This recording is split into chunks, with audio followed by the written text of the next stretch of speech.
ಅಂತ ತನ್ನಪ್ಪನನ್ನು ಮೇಲಕ್ಕೆ ಎಬ್ಬಿಸುತ್ತಾ ಅಂಬಾಲಿಕೆ ಕಡೆಗೆ ಕೋಪದಿಂದ ನೋಡಿ, ಅಂಬಾಲಿಕೆ, ಈ ಕ್ಷಣನ ನಾನು ಈ ಜೀವ ಇರೋವರೆಗೂ ಯಾವತ್ತೂ ಮರೆಯಲ್ಲ.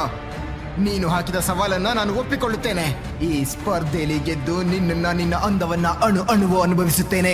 ಸಿದ್ಧವಾಗಿರೋ ಅಂತ ಪ್ರತಿಜ್ಞೆ ಮಾಡಿ ನೇರವಾಗಿ ರಾಜ್ಯದ ಪೂರ್ವ ದಿಕ್ಕಿನಲ್ಲಿರೋ ತನ್ನ ತಾಯಿಯ ಸಮಾಧಿ ಹತ್ತಿರಕ್ಕೆ ಹೋಗುತ್ತಾನೆ ಧ್ರುವ. ಧ್ರುವ ಚಿಕ್ಕವನಿದ್ದಾಗಲೇ ಅವನ ತಾಯಿ ತೀರಿ ಹೋಗಿದ್ಲು. ಅವಳ ಗುರ್ತಿಗಾಗಿ ಧ್ರುವನ ಬೆರಳಿನಲ್ಲಿ ಒಂದು ಉಂಗುರವಿತ್ತು.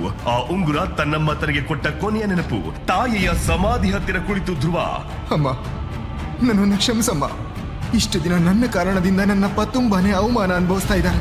ಆದ್ರೆ ಈ ದಿನ ನನ್ನ ಕಾರಣದಿಂದಲೇ ಆ ಅಂಬಾಲಿಕೆ ಕಾಲುಗಳ ಮೇಲೆ ಬಿದ್ದು ಬೇಡಿಕೊಳ್ಳುವ ಪರಿಸ್ಥಿತಿ ಬಂತು. ಯಾವಾಗಲೂ ಗಂಭೀರವಾಗಿ ರಾಜ್ಯದಲ್ಲಿ ಪ್ರಜೆಗಳಿಗೆ ಆಧಾರವಾಗಿದ್ದ ನನ್ನ ಅಪ್ಪ ಈಗ ಅದೇ ಪ್ರಜೆಗಳ ಮುಂದೆ ಕಣ್ಣೀರು ಹಾಕ್ತಿದ್ರು. ಇದೆಲ್ಲ ನನ್ನಿಂದಲೇ. ನಾನೊಬ್ಬ ಶಕ್ತಿಹೀನ, ಯಾವುದಕ್ಕೂ ಪ್ರಯೋಜನಕ್ಕೆ ಬಾರದೇ ಇರೋನು ಅಂತ ಹೇಳ್ತಾ ಧ್ರುವ ತನ್ನ ತಲೆಯನ್ನು ತಾಯಿಯ ಸಮಾಧಿ ಮೇಲೆ ಚಚ್ಚಿಕೊಂಡನು. ಅದರಿಂದ ಧ್ರುವನ ತಲೆಗೆ ಗಾಯವಾಗಿ ರಕ್ತ ಬರತೊಡಗಿತ್ತು.